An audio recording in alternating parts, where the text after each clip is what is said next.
All right, it's Kyle Meredith here at halfway to Forecastle, 2011. Boombox, fellas, how are you? Good, good. Let's get some individual names. Russ, Randolph. I'm Zion Godshow. All right.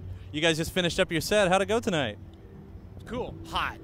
You know, the sun was beating down on the stage, but it was good though. It was fun set. Very quick. We only played for like 45 minutes. But yeah, it felt good to play. You guys are, I mean, obviously you do this whole thing where you're mixing jam and electronics. I mean, I think that's how people take it, at least. In a 45-minute set, you know, how are you really able to dive into that? It's difficult to get traction sometimes in a 45-minute set. You know, we're used to playing like 2 hours or more. But it takes us 45 to achieve liftoff. Yeah.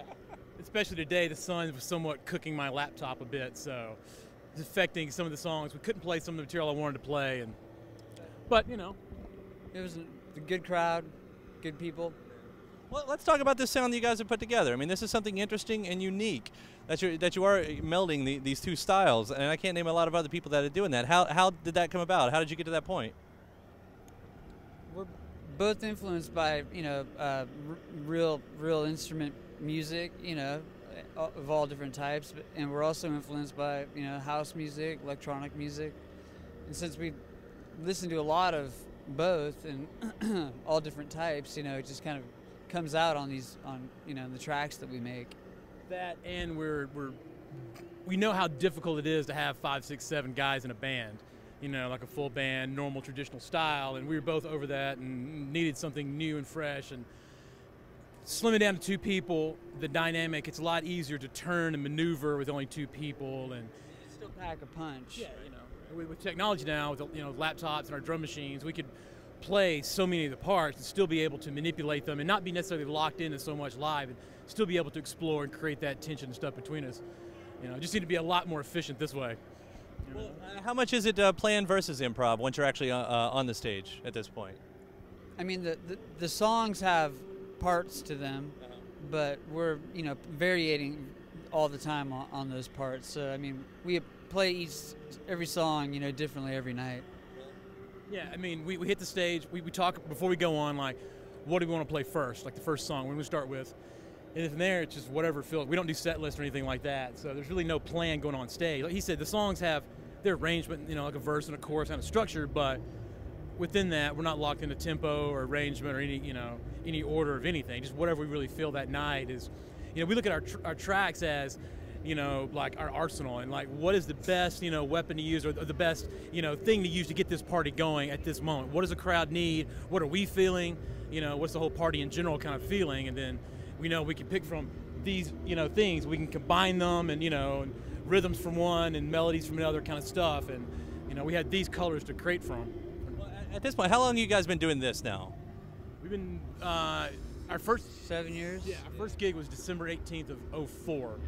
Just barely a gig. It was back home for a handful of people, but, you know. But at this point, though, you guys have figured out the communication. I mean, you've got it down. How is communication in an avenue like this? I mean, we're just kind of, it's almost telepathic. It's you know, as far as between me and Russ, we kind of have developed a kind of a feeling for where we're going, and you know, what we're gonna do when, you know, just kind of what's natural to me is what's natural to him, when it, you know, and soulmates. You know, we're actually galactic compliments, you know. But we're both drummers, and we're both on stage playing things that are not our first instrument. You know, it's not our first language, guitar and keyboards and all these other things. So the way that we approach those other instruments is very much like a drummer. So we know it's like 2 guys just playing together. It's like we're just in a drum circle playing together. We know that when we drop or we drop out, we know what we're kind of going for, that kind of feel, and it just seems to be very natural, you know, regardless of what instrument we're playing. We're both looking at the same page, and so, you know, it makes sense to go into a break right here, you know, and, you know, sometimes we're, you know, closer on it than other times, but I mean, you know, that's what we're going for. That's the beauty of the improv, though, right? Yeah. If you're flying around without a net, you don't always land where you want, but when you do, it's good. And when you fuck up, I mean, it's noticeable, but it's a real thing in the moment. And it's that jazz thing, and it gives you a chance to learn and explore and be real in the moment, instead of just hitting play and just letting a prearranged, you know, sequence and decisions just fly. You know, we were able to do that live in a moment.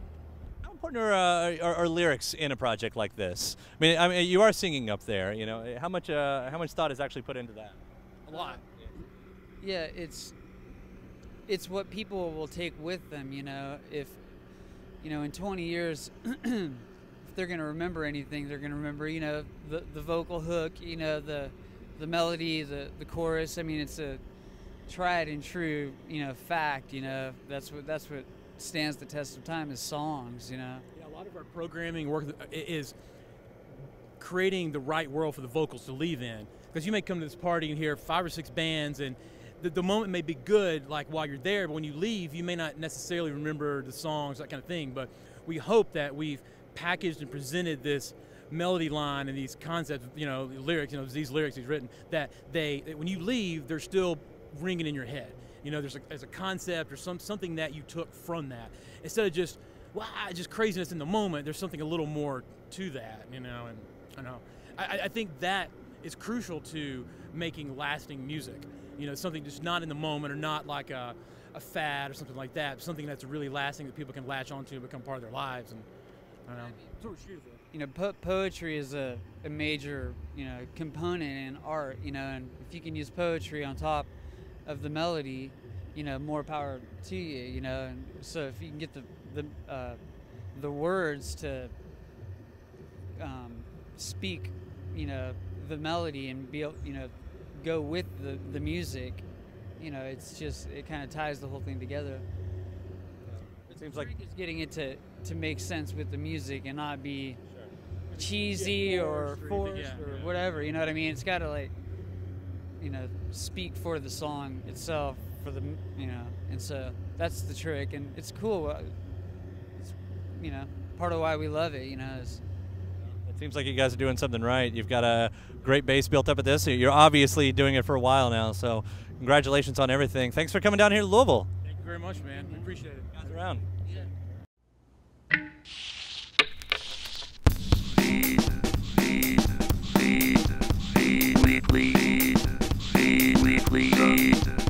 Weekly feed.